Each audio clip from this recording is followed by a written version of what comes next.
큐티라이브 김목사입니다. 시편 13편입니다. 이 시편에서는 다만 하나님의 때가 언제인지 몰라 애달픈 하나님의 침묵, 하나님의 명예를 드높이는 믿음의 기도에 대해서 묵상해 보시기 바랍니다.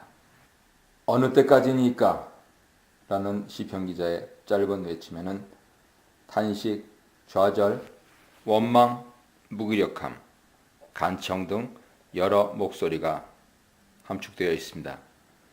시편 기자는 원수로 인해 오랫동안 어려움을 당하여 하나님께 매달려 기도하고 응답을 기다렸습니다. 하루가 지나고 또 하루가 지나도 하나님에게서 응답이 없자 너무 답답합니다. 하나님께 언제까지 자기를 잊고 그의 얼굴을 영원히 숨기시겠는지 질문하는 것으로 보아서 시편 기자는 하나님이 왜 자기에게 이렇게 대하시는지조차 알지 못하는 것 같습니다. 시편 기자는 이처럼 하나님께 잊혀져 외면당하고 버림받은 느낌이 들어 더 큰 절망감, 막막함을 느낍니다.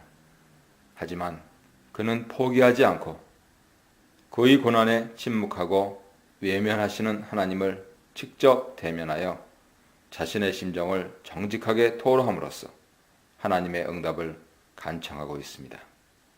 무엇보다도 하나님과 갈등을 먼저 해결하기를 원하고 있습니다. 원수로 인한 고난과 하나님의 침묵으로 인한 고통으로 시편 기자는 하루 종일 생각이 많고 마음에 근심이 가득 차 있습니다. 시편 기자의 고난과 하나님 사이의 갈등은 기자 자신에게 큰 영향을 미쳤습니다. 하나님의 침묵의 이유는 무엇인지, 침묵이 언제까지 지속될 것인지, 원수들과의 문제는 언제 해결될 것인지, 꼬리에 꼬리를 잇는 질문은 자신과의 갈등을 이야기합니다.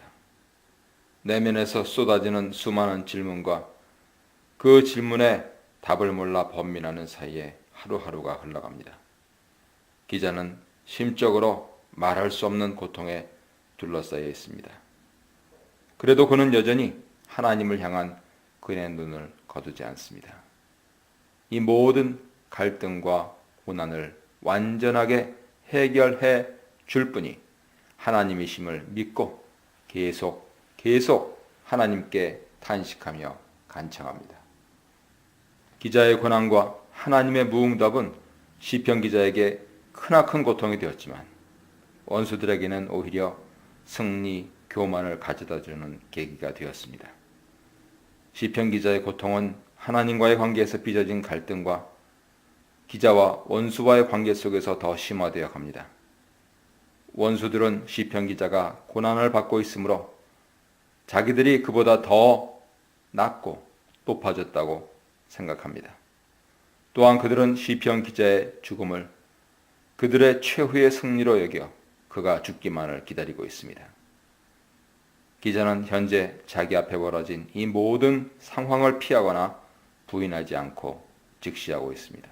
그렇기 때문에 원수와의 관계에서 결과적으로 파생된 그와 하나님과의 갈등, 그와 원수와의 갈등, 또한 그와 자신과의 갈등을 하나님께 하나하나 고백하는 것입니다. 시편 기자는 이 모든 갈등의 뿌리를 하나님만이 해결해 주실 것을 알고 있기 때문에 답답함과 무력감과 절망감을 느끼면서도 얼굴을 숨기시는 하나님께 계속 자기의 얼굴을 들이밀면서 하나님의 응답을 촉구하고 있는 것입니다. 어느 때까지니까로 탄식하던 시편 기자는 이제 세 가지 간구, 보소서, 내게 응답하소서, 나의 눈을 밝히소서를 가지고 하나님께 나아갑니다.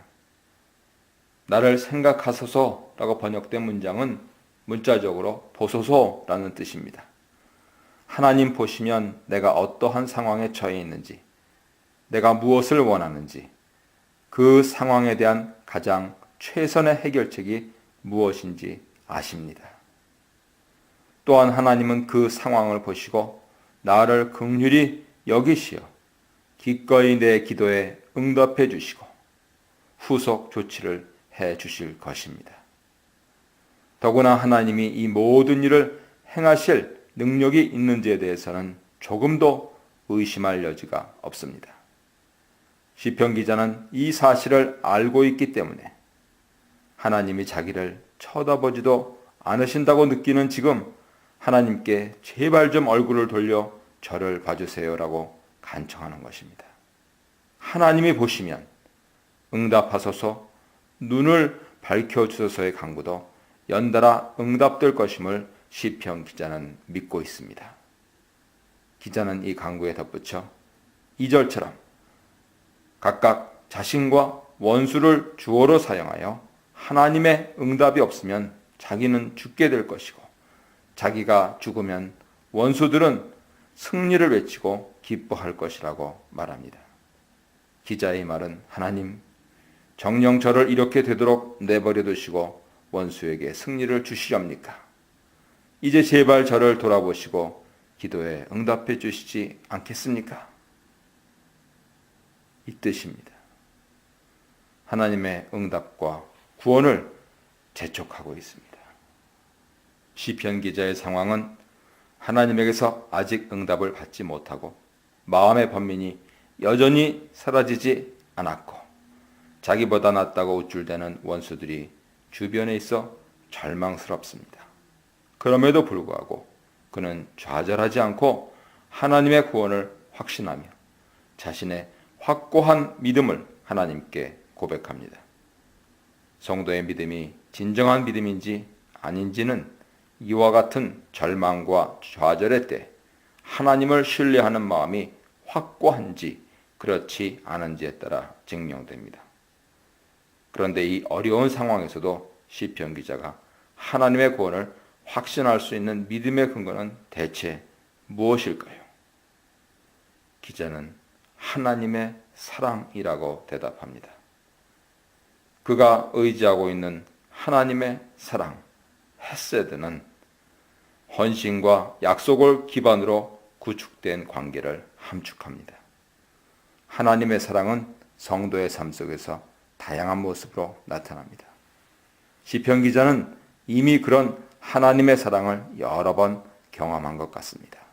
그렇기 때문에 하나님이 이번에도 자신을 원수들에게서 건져 주심으로 그의 사랑을 다시금 자기에게 보여주실 것을 확신하고 있습니다. 시편 기자가 하나님의 구원을 확신하고 있다는 것은 마음의 변화로 증명됩니다. 2절에서 그는 마음의 번민과 근심을 품었지만 지금은 마음에 기쁨이 솟아넘칩니다. 이 변화는 하나님의 사랑에 대한 시편 기자의 진정한 반응이기도 합니다. 반면 시편 기자의 기쁨은 원수들의 기쁨과 대조를 이룹니다. 시편 기자와 원수들은 아직 이루어지지 않은 것에 대한 기대와 기쁨을 갖고 있다는 점에서는 유사합니다만, 그러나 원수들은 시편 기자가 죽기를 바라고 그가 죽으면 기뻐할 것입니다. 반면에 시편 기자는 하나님의 구원을 바라고 아직 구원하지 않으셨는데도 구원을 확신하며 기뻐하고 있으니 이 얼마나 대조적입니까? 6절입니다. 구원의 확신을 하나님께 직접 표현한 시편 기자는 이제 청중을 향해 하나님의 구원에 대한 확신을 선포합니다. 그는 기뻐서 소리를 외치는 것으로 끝내지 않고 이제는 음정과 박자를 달아 하나님께 노래할 것입니다. 그 이유는 하나님이 시편 기자에게 후하게 대해 주시며 은덕을 베푸심이로다. 사랑을 베푸시기 때문에 그에게 생겨났던 모든 갈등은 끝날 것이고 하나님과 자신의 관계는 다시 회복되고 더 돈독한 관계가 될 것이기 때문입니다.